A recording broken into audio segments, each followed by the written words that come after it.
Thank you. Thanks for coming today. Thank you.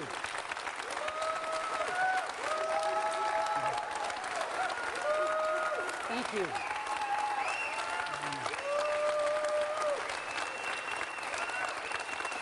Thank you.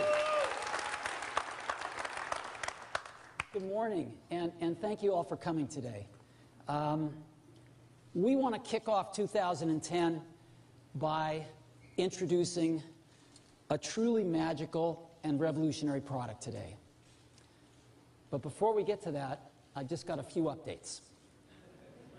The first is an update about iPods.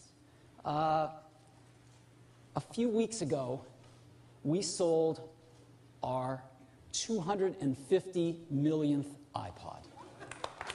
And iPods have changed the way we discover and purchase and enjoy music.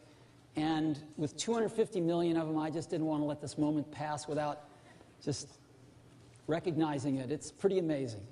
And so that's our first update. Second update is about our retail stores. You know, we now have 284 retail stores. It's amazing. And last quarter, the holiday quarter, we had over 50 million visitors to our stores. 50 million people in one quarter. One of our newest stores is our fourth store in New York City. It's on Broadway, a few blocks up from Lincoln Center. And it's really beautiful. This is a shot of it before it opened. It'll never look this good again.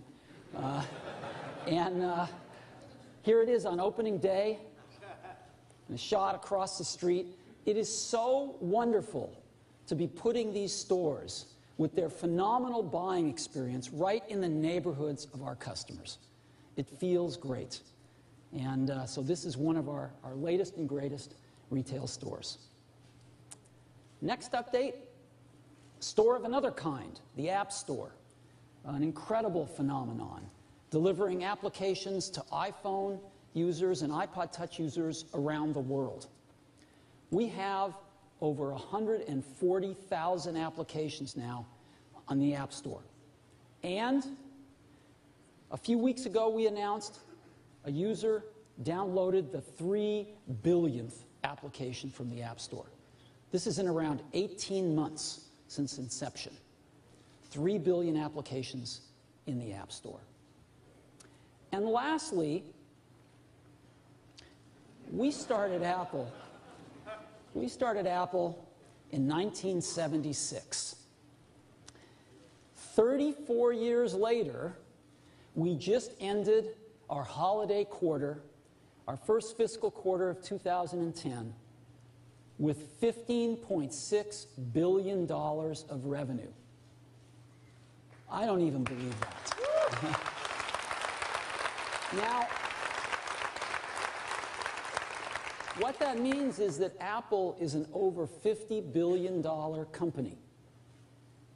Now, I like to forget that because that's not how we think about Apple, but it is pretty amazing. Now, where does Apple get this revenue? It gets it from 3 product lines: iPods, iPhones, and of course Macs. Now what's really interesting about this is that iPods are mobile devices. iPhones are all mobile devices, and most of the Macs that we ship now are laptops. They're mobile devices too. Apple is a mobile devices company. That's what we do. And we asked ourselves, with $15.6 billion of revenues last quarter, how does Apple stack up against all the other companies that sell mobile devices? And it turns out that by revenue, Apple is the largest mobile devices company in the world now.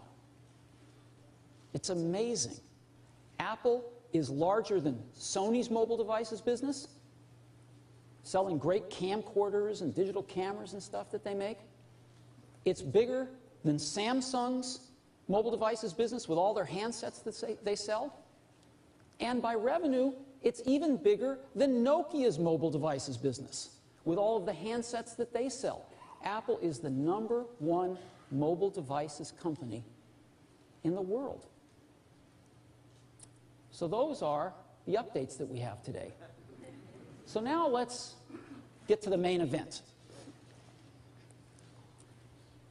I chuckled when I saw this.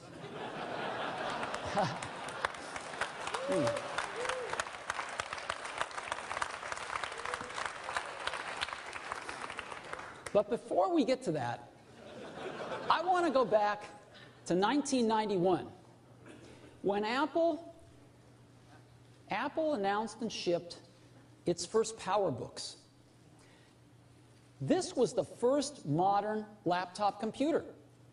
Apple actually invented the modern laptop computer with these PowerBooks. It was the first laptop that had a TFT screen, the first modern LCD screens.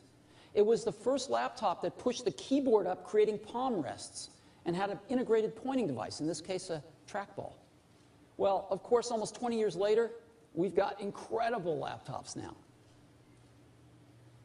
Just a few years ago, in 2007, Apple reinvented the phone with the iPhone. And a few years later, we've got the great iPhone 3GS, the best phone in the world. And so all of us use laptops and smartphones now. Everybody uses a laptop and or a smartphone. And the question has arisen lately, is there room for a third category of device in the middle? Something that's between a laptop and a smartphone. And of course, we've pondered this question for years as well. The bar is pretty high. In order to really create a new category of devices, those devices are going to have to be far better at doing some key tasks. They're going to have to be far better at doing some really important things. Better than the laptop, better than the smartphone. What kind of tasks? Well, things like browsing the web. That's a pretty tall order.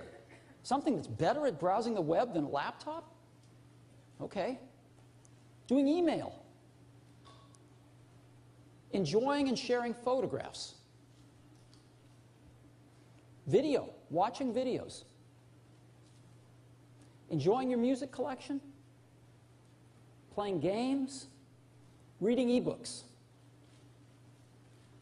If there's going to be a third category of device, it's going to have to be better at these kinds of tasks than a laptop or a smartphone. Otherwise, it has no reason for being. Now, some people have thought that that's a netbook. The problem is, netbooks aren't better at anything.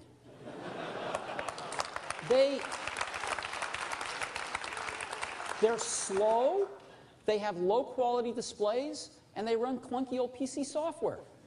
So they're not better than a laptop at anything, they're just cheaper. They're just cheap laptops. And we don't think that they're a third category device.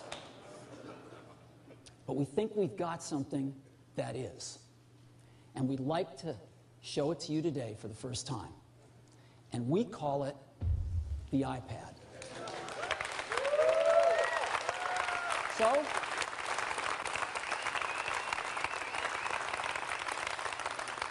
let me show it to you now. This is what it looks like. I happen to have one right here. That's what it looks like. Very thin. It's just like this. So, just give you a little overview. It's very thin.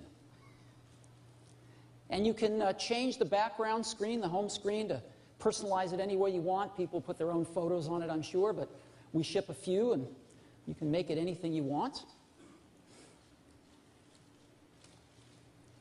And what this device does is extraordinary. You can browse the web with it. It is the best browsing experience you've ever had. It's phenomenal to see a whole web page right in front of you, and you can manipulate with your fingers. It's unbelievably great. Way better than a laptop. Way better than a smartphone. And you can turn iPad any way you want. up, down, sideways. It automatically adjusts however you want to use it. And again, to see the whole web page is phenomenal. Right there, holding the internet in your hands. It's an incredible experience.